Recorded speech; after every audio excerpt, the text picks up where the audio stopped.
রামের রক্তে বেঁচেছে রহিম, রহিম দিয়েছে রামকে, আর সামান্য দান অসামান্য হয়, রক্ত বাঁচায় প্রাণকে। এবং সেই রক্তদান শিবিরের আয়োজন করেছে, দেখতে পাচ্ছেন, বেগম রোকেয়া ফাউন্ডেশন। কৃষ্ণপুরে রয়েছি আমরা। কৃষ্ণপুর যে এলাকা, সেখানে আমরা দেখতে পাচ্ছি আজকে সকাল থেকেই একদিকে যেমন বসে আঁকো প্রতিযোগিতা হচ্ছে, পাশাপাশি স্বেচ্ছায় রক্তদান শিবির। এবং সেই রক্তদান শিবিরে পুরুষ মহিলা থেকে শুরু করে অনেকেই তারা উৎসাহের সঙ্গে রক্ত দিয়েছে। আমরা এখানে কথা বলবো যারা এই ফাউন্ডেশনের যারা উদ্যোক্তারা রয়েছে তাদের সঙ্গে। এই যে প্রোগ্রাম, মানে রক্তদান শিবির বসে আঁকো, কি কি হলো আজকে? আজকে সকাল থেকে প্রোগ্রাম ছিল রক্তদান শিবির ও বাচ্চাদের বসে আঁকার প্রতিযোগিতা ছিল 1 থেকে 4 পর্যন্ত।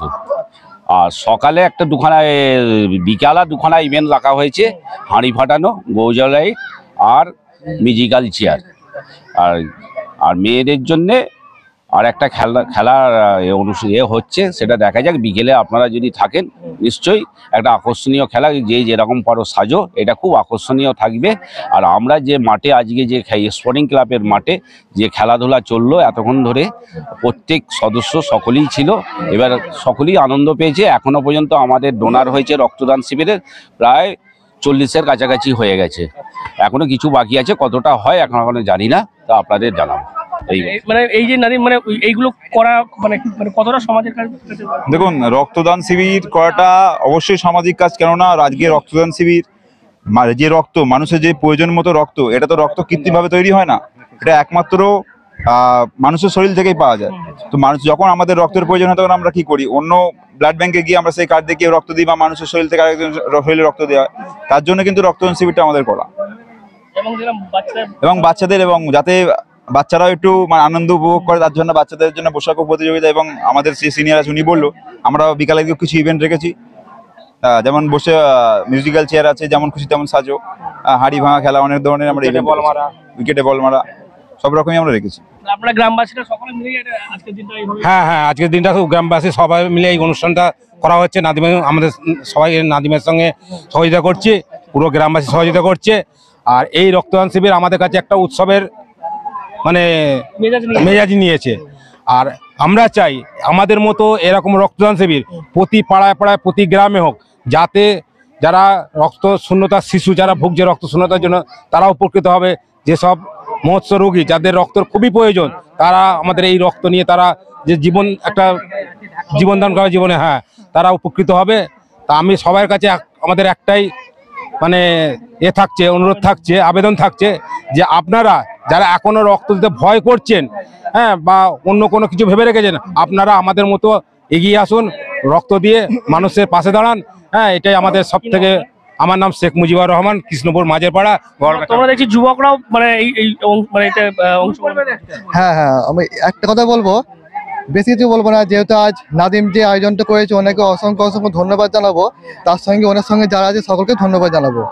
তো বিষয়টা হচ্ছে, যারা বলে যে রক্ত কোনো কারখানা হয় না, কিন্তু কথাটা খুব একটা যুক্তিপূর্ণ আমার তো মনে হয় না। রক্তের অবশ্যই কারখানা হয়, সেই কারখানাটা হচ্ছে মানব দেহ। মানব দেহে রক্তের অবশ্যই কারখানা আছে, সেই কারখানা থেকে রক্ত আমাদের সাপ্লাই করতে হবে। তাকে সাপ্লাই করতে হবে একটা মুমূর্ষু রুগীকে। কারণ একটা মানুষের যে হাত যদি না থাকে সেই বেঁচে থাকতে পারে, পা যদি না থাকে সেই বেঁচে থাকতে পারে, কিন্তু একটা মানুষ রক্ত ছাড়া কখনো বেঁচে থাকতে পারে না। তাই সকলকে বলবো, সকলে আসুন, নিজের যে কারখানা আছে দেহ, সেই দেহ থেকে রক্ত অপরজনকে সাপ্লাই করুন। আপনার রক্তে আরেকটা মানুষ বাঁচবে, এতে আপনার অবশ্যই আল্লাহ কাছে এবং যে যাকে ডাকেন না কেন অবশ্যই সকলের কাছে ভালো হবে। এই বলে আমি আমার বক্তব্য শেষ করলাম। আমার নাম হচ্ছে মোহাম্মদ সুরাজ খান, কৃষ্ণপুর শেখপাড়া বাড়ি। খুব ভালো লাগছে।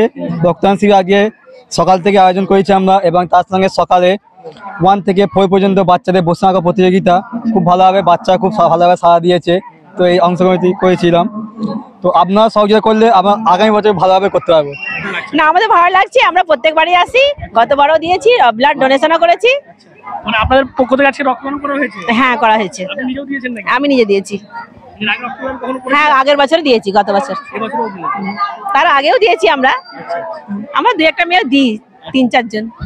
বুঝতেই পারছেন ক্লাবের উদ্যোক্তারা যারা রয়েছেন বা এই ফাউন্ডেশনের যারা রয়েছেন তারা প্রত্যেকেই বলছে এই রক্তদান শিবিরটা একেবারে যাতে মানুষ তাদের যে মুমূর্ষু রোগী, যেমন আপনারা জানেন থ্যালাসেমিয়া আক্রান্ত থেকে শুরু করে যারা মুমূর্ষু রোগী তাদের যাতে কাজে লাগে, এবং তার পাশাপাশি যাতে এই এলাকার মানুষজন বা কচিকাঁচা বাচ্চা যারা রয়েছে তাদের যাতে আঁকার প্রতি আরও উৎসাহ বাড়ে, সেই কারণেই এরকম একটি সামাজিক কর্মসূচি অনুষ্ঠিত হয়ে গেল বেগম রোকেয়া ফাউন্ডেশনের উদ্যোগে।